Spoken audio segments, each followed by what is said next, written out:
بسم اللہ الرحمن الرحیم۔ السلام علیکم۔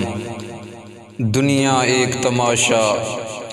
حضرت لال شہباز قلندر سرکار تشریف لے جا رہے تھے تو ایک ریچھ کو نچانے والا نظر آیا۔ پوچھا تم کون ہو؟ تو بولا قلندر۔ اس دور میں ریچھ نچانے والے کو بھی قلندر کہتے تھے۔ آپ رحمت اللہ بے اختیار مسکرا دیے۔ یہ بات اس ریچھ والے کو پسند نہیں آئی۔ کہنے لگا آپ کون ہیں؟ فرمایا میں بھی قلندر ہوں۔ کہنے لگا آپ کیسے قلندر ہیں؟ نہ آپ کے پاس ریچھ نہ ڈگڈگی، تو تماشا کیسے دکھائیں گے؟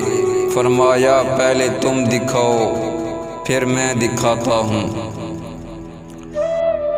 ریچھ والے نے ڈگڈگی بجائی اور ریچھ کھڑا ہو کر ناچنے لگا۔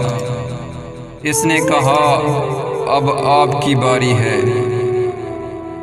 حضرت لال شہباز قلندر دو درختوں کی ٹہنوں پر کھڑے ہو گئے اور فرمایا نیچے سے گزر جاؤ، مگر یاد رکھنا آگے جانا مگر واپس کبھی مت آنا۔ جیسے ہی وہ نیچے سے گزرا ماحول ہی بدل گیا۔ نہ وہ سورج کی گرمی نہ گرد و غبار، جہاں تک نظر دیکھے خوبصورت پہاڑ، سبزہ وادیاں، نہ موسم گرم نہ ٹھنڈا۔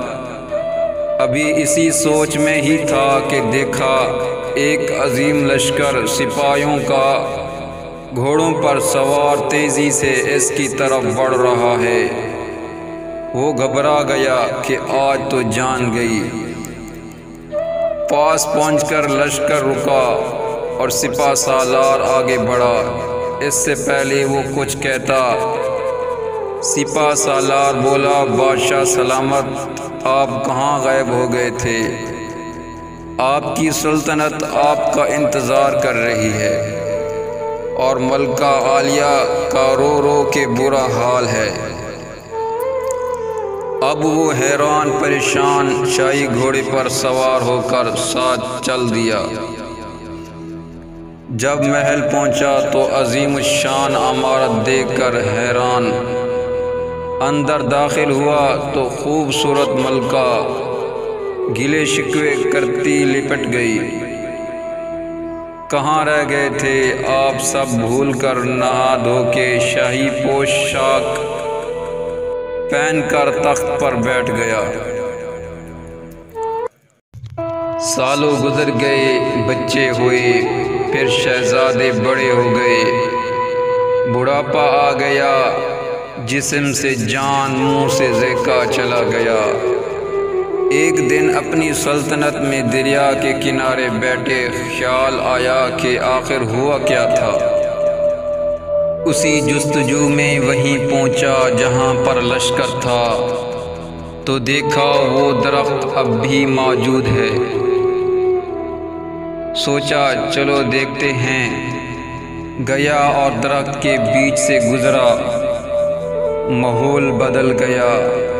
وہی وقت وہی مقام، سامنے اس کا ریچھ اور ڈگڈگی پڑی ہے۔ وہی گرمی وہی گرد و غبار۔ پیچھے دیکھا تو حضرت لال شہباز قلندر سرکار کھڑے تھے۔ اس کی حالت غیر ہو گئی۔ بولا جناب میری سلطنت، میری ملکہ، میرے شہزادے۔ تو آپ نے فرمایا سب تماشا تھا۔